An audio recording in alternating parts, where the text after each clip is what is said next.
రంగారెడ్డి జిల్లా Hayat Nagar RTC depot వద్ద తీవ్ర ఉద్రిక్తత నెలకొంది. సమ్మెలో భాగంగా బస్సులు బయటకు రాకుండా అడ్డుకుంటున్న కార్మికులకు పోలీసులకు మధ్య తోపులాట జరిగింది. దీంతో పోలీసులు ఆర్టీసీ కార్మికులను బలవంతంగా చెదరగొట్టే ప్రయత్నం చేశారు. ప్రైవేటు డ్రైవర్లు, కండక్టర్ల సహాయంతో బస్సులను రోడ్లపైకి తెచ్చేందుకు అధికారులు ప్రయత్నించడంతో కార్మికులు తిరగబడ్డారు. ఉద్రిక్తత పరిస్థితుల నేపథ్యంలో ఆర్డీఓ అనంతరెడ్డి, సిఐలు అశోక్ రెడ్డి, నాగరాజ్ గౌడ్, రవిబాబు డిపో వద్దకు చేరుకున్నారు. ఎటువంటి అవాంఛనీయ సంఘటనలు జరగకుండా డిపో వద్ద పోలీస్ బలగాలు భారీగా మోహరించాయి.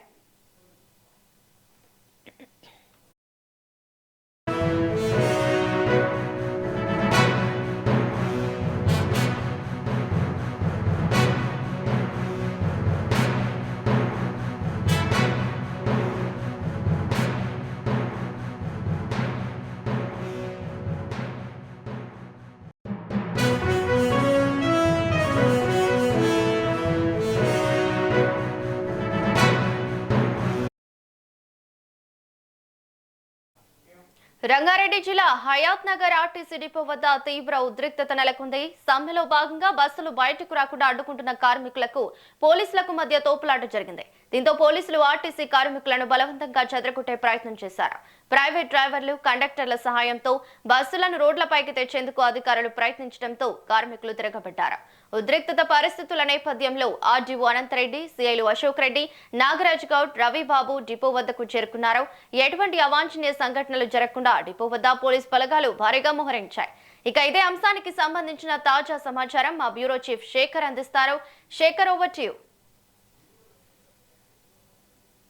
తెలంగాణలో మొత్తానికి ఆర్టీసీ సమ్మె సైరన్ ఏదైతే మోగిందో మొత్తానికి ఆర్టీసీ బంద్ నేపథ్యంలో మొత్తానికి ఎక్కడిదక్కడ బస్ డిపోలకే బస్సులు పరిమితమైన పరిస్థితి మాత్రం కనబడుతున్నది. పెద్ద ఎత్తున బస్సులు రోడ్ల మీదకి రాకుండా ఆర్టీసీ కార్మికులు అడ్డుకుని తమ విధులను బహిష్కరించి తమ విధుల్ని బహిష్కరించి డిపోల ముందు కూర్చున్న పరిస్థితి, నిరసన తెలుపుతూ కూర్చున్న పరిస్థితి కనబడుతున్నది. ఎక్కడిదక్కడ ఇప్పుడైతే రాష్ట్ర వ్యాప్తంగా ఎక్కడ రోడ్ల మీద ఆర్టీసీ బస్సులు అయితే కనబడిన పరిస్థితి కనబడుతున్నది. ఇప్పటికే డిపోల వద్ద పెద్ద ఎత్తున పోలీసులు ఎలాంటి సంఘటనలు జరగకుండా పెద్ద ఎత్తున పోలీసులు పెద్ద ఎత్తున చేరుకున్న పరిస్థితి అయితే కనబడుతున్నది. ప్రస్తుతం రంగారెడ్డి జిల్లా హయత్ నగర్ డిపో దగ్గర మనం ఉన్నాము. అయితే ఇక్కడ మనం చూసుకోవచ్చు, ఉదయం నుంచి డిపోకే పరిమితమయ్యాయి బస్సులు. కానీ ఈ నేపథ్యంలో గవర్నమెంట్ అధికారులు కవ్వింపు చర్యలకు పాల్పడుతున్నారు అని పెద్ద ఎత్తున ఆరోపణలు వస్తున్నాయి.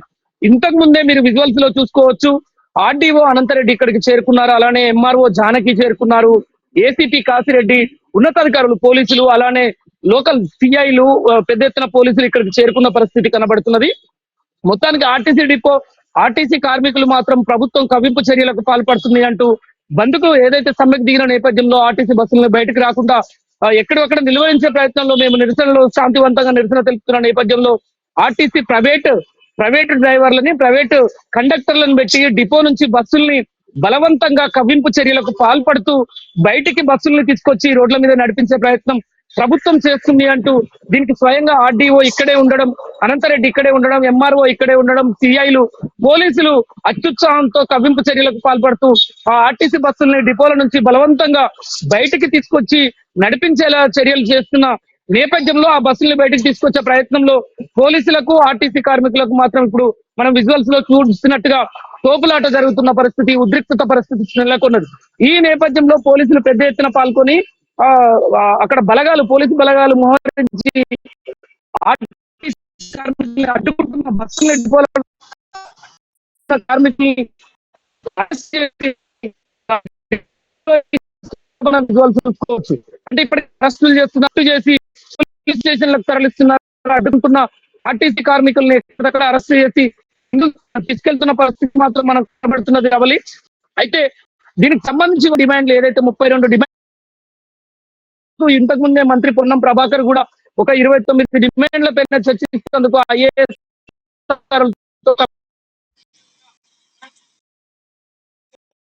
ఐఏఎస్ కమిటీని వేసి కాలయాపన చేసే ఉద్దేశంతో ఇలాంటి ప్రయత్నాలు చేస్తుంది అంటూ పెద్ద ఎత్తున విమర్శలు వస్తున్నాయి.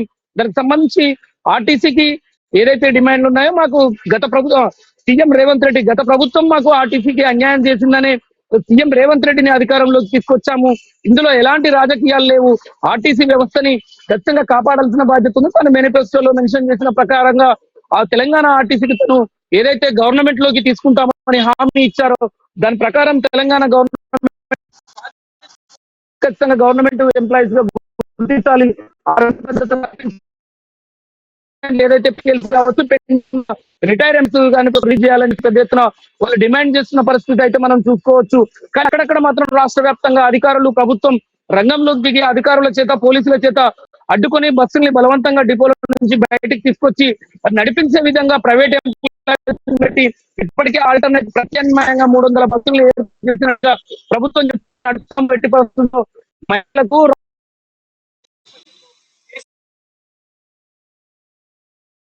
వీళ్ళందరికీ ఎలాంటి ఇబ్బందులు జరగకుండా ప్రత్యామ్నాయ ఏర్పాట్లు ప్రభుత్వం చేయడాన్ని కూడా వాళ్ళు పెద్ద ఎత్తున ఆరోపణలు చేస్తూ పెద్ద ఎత్తున డిమాండ్ చేస్తున్న పరిస్థితి. నిరసన వ్యక్తం చేస్తుంటే శాంతియుతంగా బస్సుల్ని డిపోల నుంచి బలవంతంగా బయటికి లాక్కొచ్చి నడిపిస్తా అంటున్నారు. దీనిపైన ఖచ్చితంగా కఠిన చర్యలు ఉంటాం. మేము కూడా ఎక్కడెక్కడ ఆందోళన చేసి నిరసన తెలుపుతాము.